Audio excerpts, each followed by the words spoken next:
Hello everyone, स्वागत है आप लोगों का इस नए वीडियो में। अगर आपको 95% के एबव पाना है मार्क तो आप इस वीडियो को लास्ट तक जरूर देखिए।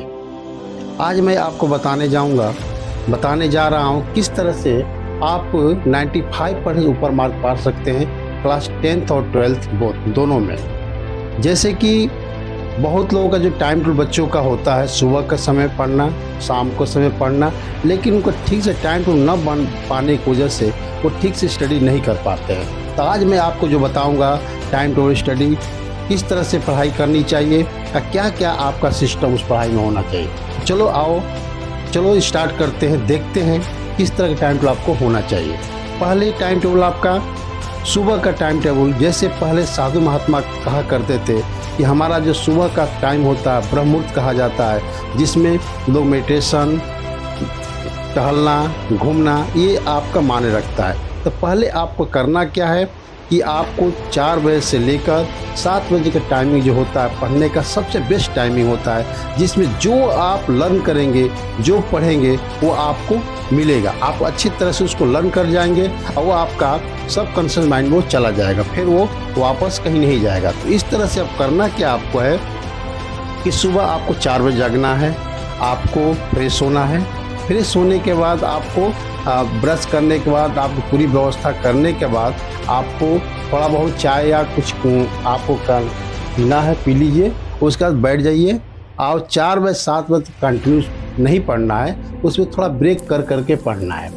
थोड़ा और अच्छा रहेगा कि आप सुबह के समय थोड़ा मॉर्निंग वॉक कर लें, एक्सरसाइज कर लें, जिससे आपकी बॉडी बिल्कुल क्या हो जाएगी, रिलैक्स हो जाएगी। तो आप टाइमिंग ऐसे ही बनाइए।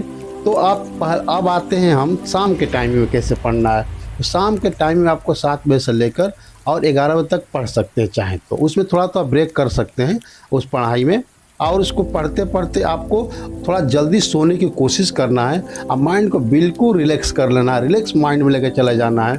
और एक दूसरी चीज़ मैं बता दूँ आपको, कभी भी अपने फ्रेंड से ये डीमोटिवेट ना हो।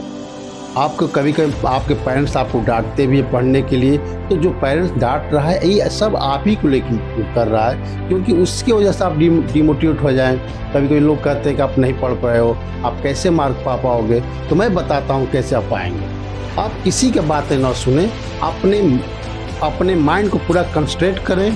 क्या हमको करना है, पढ़ते समय आपको कुछ नहीं सोचना है, मोबाइल को कम देखना है और सोशल मीडिया से थोड़ा डिस्टेंस बना कर रहना है। इवन यहाँ तक कि अपने फ्रेंड्स से भी कुछ डिस्टेंस बना कर रहना, उनकी फालतू बातों को ध्यान नहीं देना है। कोई कुछ कहता रहे, तो कुछ ऐसे ही फ्रेंड होते हैं कि आपको डिस्टर्ब करना चाहेंगे, करते भी हैं, लेकिन वो टाइम पर सारा काम आप कर लेते। ऐसा भी सोचते हो कहीं ना कि वो तो पढ़ता ही नहीं, अच्छा मार्क ला देता है, तो यही करता है, आपको डिस्टर्ब करेगा, लेकिन उसकी जो टाइमिंग होगी वो अच्छे से अपनी पढ़ाई को कर लेता है। तो चलो आगे बढ़ते हैं, देखते हैं।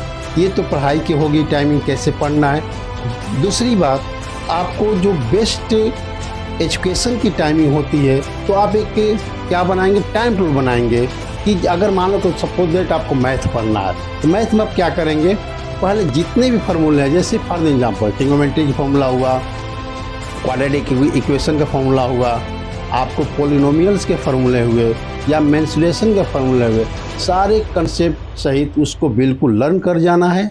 लर्न करने के साथ साथ जितने बार उसको लर्न करो उतने बार उस कॉपी पर लिखो, बार बार प्रैक्टिस करो, बार प्रैक्टिस करो, क्योंकि मैथ एक ऐसा सब्जेक्ट है कि प्रैक्टिस करने से ही आएगा।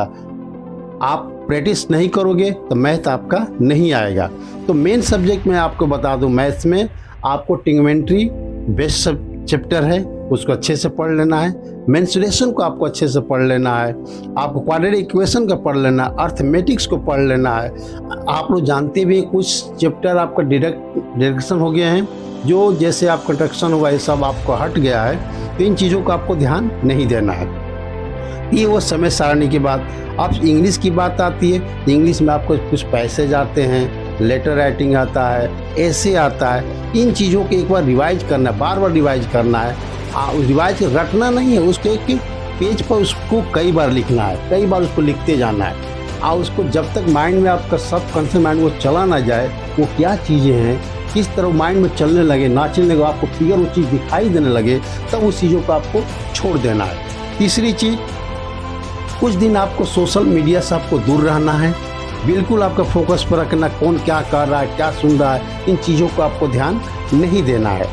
अब आती है आपका तीसरा पॉइंट। तीसरे पॉइंट में आपको हेल्दी रहने के लिए हेल्दी फूड खाना है। These brothers my guys, know that we fly, know that they ride or die. Why they wanna move like that? Where you want gone? Why you want act like that? Why you play hard? No rush, go on.